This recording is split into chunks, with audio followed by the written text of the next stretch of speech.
So when we're given today's debate on this question, from a world history perspective, was the United States right to drop the atomic bomb on Hiroshima? As always, focus on the words of the question. They contain the playground, if you will, on which you can explore this really deep, really wide argument. You may talk more than once. You can pop up more than once. You should be monitoring from a social intelligence perspective when you're talking too much. You don't want to be the person who constantly talks. I think you guys have gotten pretty good at that for pop-up debates. You don't tend to abuse that. Everyone will have to speak at least one time. If you're trying to push yourself to grow new pathways in your mind, more flexibility and fluidity as an arguer, these they say, I say cards are great for you to use, play around with, experiment with. I also want you to remember PV legs.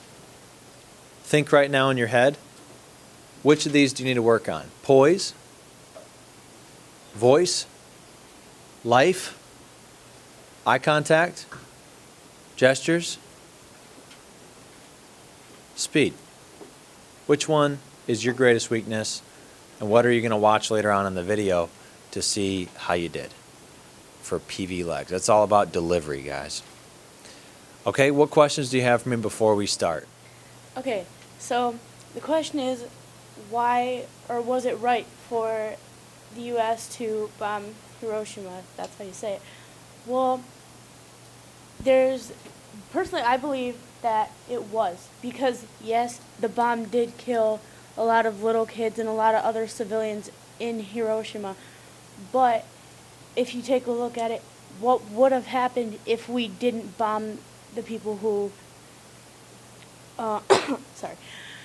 what would happen if we didn't stop the people that were causing the problem?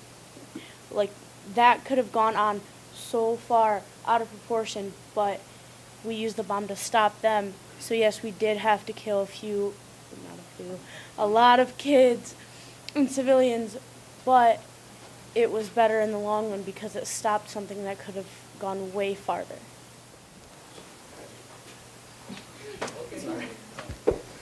Okay, so I've noticed a lot of really good points about why the bombing was bad, where it killed a lot of civilians, it destroyed complete cities, it brought Japan shame by trying to back down and surrendering, which is very shameful to them and their culture.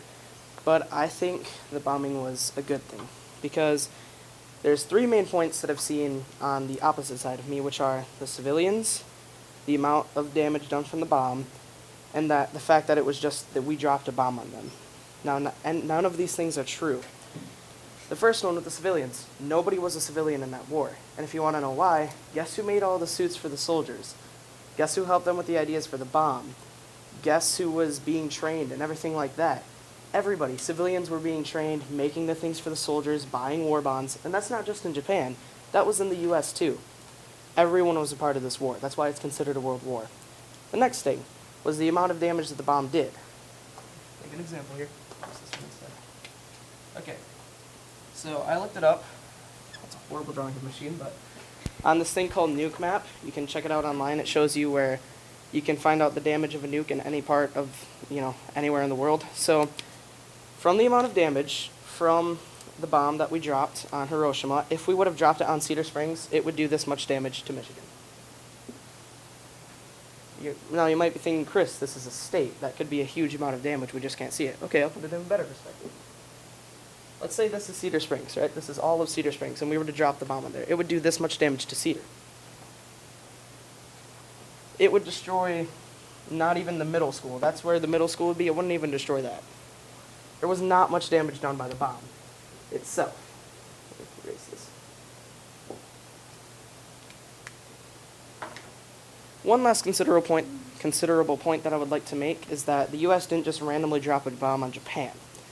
What we actually did is we dropped these things called leaflets. Now what they are is they're little slips of paper with messages on them, and we dropped them to Japan through an aircraft. We gave the leaders of Japan a message, and even the civilians, and it said that we're going to drop a bomb on you if you don't surrender because we don't want any more war to happen. One thing it said on those leaflets was, bombs don't have eyes, meaning that we couldn't control where the bombs went.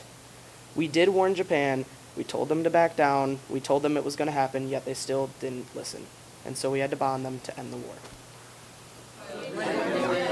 So I just asked students, what are we doing well right now in the debate? What are we missing right now, totally? And which side do they think is giving the best argument so far?